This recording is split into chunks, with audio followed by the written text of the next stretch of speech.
आदरणीय आज की इस विशाल महासभा के अध्यक्ष महोदय, प्रदेश के आए हुए सभी समाज के वरिष्ठ न्यायाधीश पंच पटेल,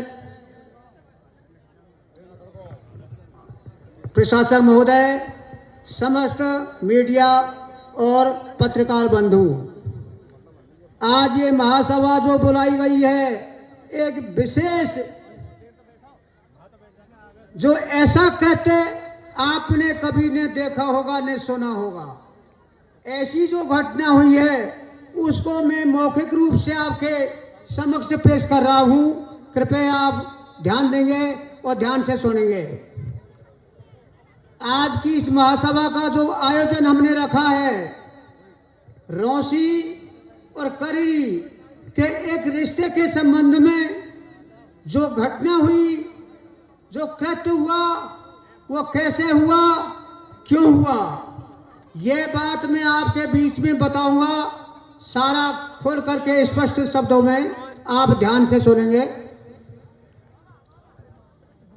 रिश्ता की बात चली और एक रिश्तेदार के माध्यम से यह रिश्ता का वातावरण चालू हुआ। बेटा पक्ष करीरी का है और बेटी पक्ष रोशी का है,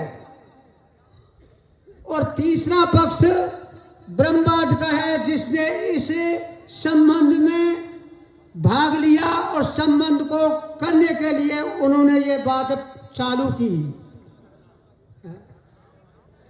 हाँ, नाम ब्रह्मबाज का जो बिचौलिया था उसका नाम श्रीमन और भरतलाल बताया गया है। श्रीमन हमारे बेटा पक्ष का, बेटा का मामा का लड़का है, भरतलाल उनके परिवार में से है। श्रीमन ने बाबूलाल, बेटा का बाप का नाम है बाबूलाल, बाबूलाल से पूछा गया कि बाबूलाल तुम तुम्हारे बच्चे का रिश्ता कर लो। बाबूलाल ने कहा कि भाई साहब रिश्ता कर लेंगे, हम जैसे आदमी होना चाहिए सीधा, और एक बच्ची ठीक होनी चाहिए। श्रीमन ने बोला कि भाई बाबू बच्ची बहुत सुंदर है, आदमी बहुत बढ़िया है, रिश्ता बहुत अच्छा है, आप जैसे भले आदमी है। बाबू ने यस कर लिया और कहा कि आप कर लो वातावरण, हम कर लेंगे रिश्ता। तो श्रीमन ने उनसे, रोशी वालों से अपना वातावरण किया।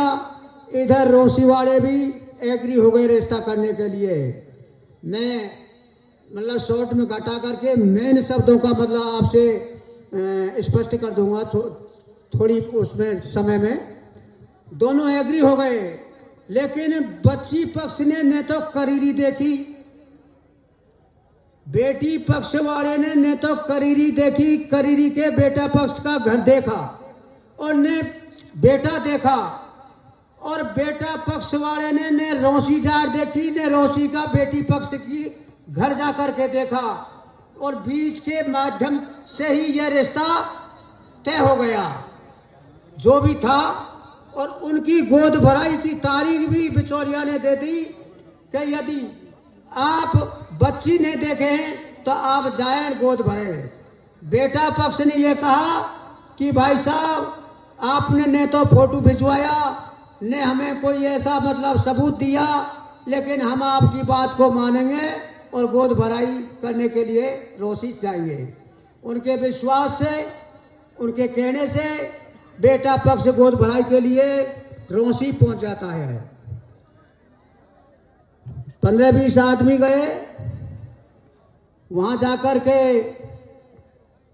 उन्होंने, बेटी पक्ष ने उनके लिए सारी व्यवस्था की, उनको चाय दी और वो बैठा दिए, चाय नाश्ता भी दिया। हमारे बेटा वालों ने कहा बिचौलिया से, जो उनका मामा का लड़का है श्रीमन नाम का, कि भाई साहब श्रीमन हम आ तो गए, लेकिन थोड़ी सी उस बच्ची को हमें दिखा दो, वो बच्ची कैसी है, हमने आप पर विश्वास किया है। श्रीमन ने उनसे बात की। बेटी वालों ने कहा कि बेटी अभी घर नहीं है, वह बेटी महावीर जी गई हुई है, आ जाएगी थोड़ी देर में, हम आपको बच्ची को दिखा देंगे। समय घंटा आध घंटा हो गया। उसके बाद में फिर दोबारा बेटा वालों ने कहा, जब तक पहले चाय दे दी, उसके बाद में इनको नाश्ता भी खिला दिया। आध घंटा के बाद में फिर कहा तो बोला, श्रीमान जी बोले, उनसे कहा कि भाई उस बेटी को इनको नजर करा दो। बेटी वालों ने कहा कि वो अभी बाथरूम गई है। कि चलो ठीक है।